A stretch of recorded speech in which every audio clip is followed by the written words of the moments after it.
This is lecture 9.1. This is journalizing purchases using a purchases journal. This is found on page 234 of your book. So what we are doing now is we are talking about a merchandising business, and we need to figure out what purchases actually are and how they kind of maybe differ from what you might think about when you think of what a purchase is. So let's see, a merchandise, okay, goods that a business purchases to sell is called merchandise, okay? So merchandise is only what your company is buying so that you can resell it. So let's think about like the Edge 2. When they, or the Edge, when they are going to print on t-shirts, the purpose of their business is to sell these printed t-shirts. The Edge does not make every t-shirt. They buy t-shirts from Nike and Adidas and Under Armour and all these places. They print on them and they resell them. So the t-shirts that they're buying just to resell, again, that's called merchandise, and that is known as a purchase, okay? A business that purchases and sells goods is called a merchandising business, and that would be like the Edge, okay? A merchandising business that sells to those who use or consume the goods are called retail merchandising business, and a business that buys and resells to retail merchandising businesses is called wholesale. So, like the Edge, you could probably say is both, but generally the Edge is selling to retail, to consumers, the people that are going to actually use the t-shirt. So, you go in and make an order, they purchase merchandise, the t-shirts, they print on them, and they sell them to the consumer. So they're known as a retail merchandising business. Someone like, I don't even know who it would be, like a car company that, might purchase part of an engine, and then they do something to it, and then they sell it to another car company who's going to add to it to make to the car, and then later on it goes to the consumer. That would be like a wholesale example. So you really need to know the difference between those two before you begin. Okay, here we go. When you're purchasing merchandise, we need to look at the T account and see what this is. Every single purchase is a normal debit balance. So it will increase on the debit side, decrease on the credit side.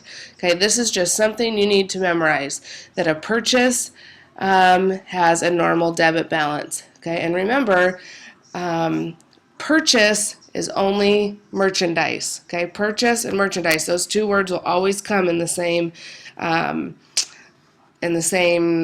whatever that's called thing. Okay, they're not going to say bought merchandise on account. They're going to say purchased merchandise on account. Okay. All right, here we go. Accounts payable. Okay, so this is if you are purchasing something on account. And accounts payable has a normal credit side. That's just like normal. Okay, anything payable always has a credit balance. Okay, normal credit balance, same as accounts payable. Okay, this is our purchases journal. So what we are going to start doing in this chapter is using special journals. Okay, so a business that has a limited number of daily transactions may record all entries in one journal. A business with many daily transactions may choose to use a separate journal for each kind of transaction. So a journal used to record only one kind of transaction is called a special journal. Okay, so Hobby Shack, this place that we are working with in this chapter, has 5 special journals, and you can see those on page 235. Purchases, which would be this one, cash payments, sales, cash receipts, and general. Okay, so if you're working at a really small company in Carroll, you'll probably just have a general journal and do it just like we've done before, where you just journal everything in one spot. But because this place is so big, the boss at the end is going to go, I want to see every purchase we made, which is, remember, merchandise. I want to see every cash payment we made. I want to see every sale we made. And I want to see that all together in one spot. And I want to see that journalized. I don't want to see that in a ledger. So then we might use a purchases journal so it's all together in one spot, or a special journal. Okay. The price of a business pays for its goods it purchases to sell is called cost of merchandise. Okay. The amount added to the cost of merchandise to establish the selling price is called the markup. So if the Edge buys a t-shirt for $2 and they're going to sell that t-shirt for $5 without any printing on it, their markup would be $3 markup. Okay? A business from which merchandise is purchased or supplies or other assets are bought is called a vendor. Okay? This is a purchase invoice, and you're going to need to be familiar with this as you're going to see a lot of these in the next coming chapters. Number one, you can see the stamp the date received and the purchase invoice number.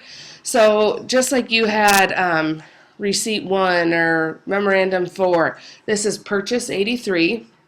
And this is the date that you received the invoice, so 11/2. So you're going to place a check mark by each amount. So you're going to say, did we receive 28 canvas, 40 canvas, 2 4-frame kits, and 1 2-frame kit? And there's going to be initials of the person who checked the invoice right here. And they're going to review the vendor's terms, so see what we need to do with this vendor to get this paid off. Okay? Purchasing merchandise on account. So here's our transaction. November 2nd, purchase merchandise on account from Crown Distributing, $2,039, purchase invoice number 83. Okay? So as you can see, we're not going to have a 2-line journal entry like we did before. We're going to just have our date, the vendor name, which would be Crown Distributing, the purchase number is 83, and this tells us right here that this column is going to do 2 things. Because this is an accounts payable, and generally every time we make a purchase we're going to use accounts payable, we automatically know purchases are always debited and accounts payable are always credited. So instead of doing purchases here and accounts payable here on the credit line, we can just put this number one spot here under purchase debit accounts payable credit. Okay? And so we have our amount here. Oops. Okay, totaling and ruling a purchases journal. Again, this is not what you're going to have to do on the computer, but you still need to know this maybe for if you would ever need to do this on paper or for like testing purposes.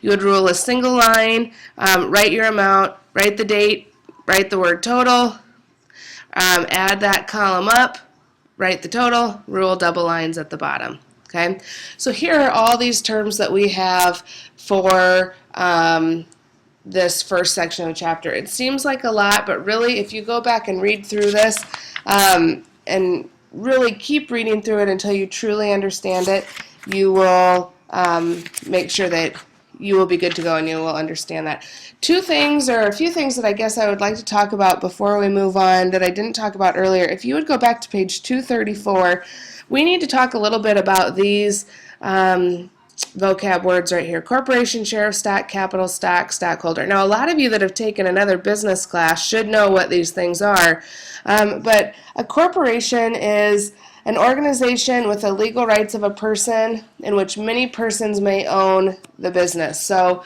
it's a way to set up a business where there are multiple people as owners. Okay?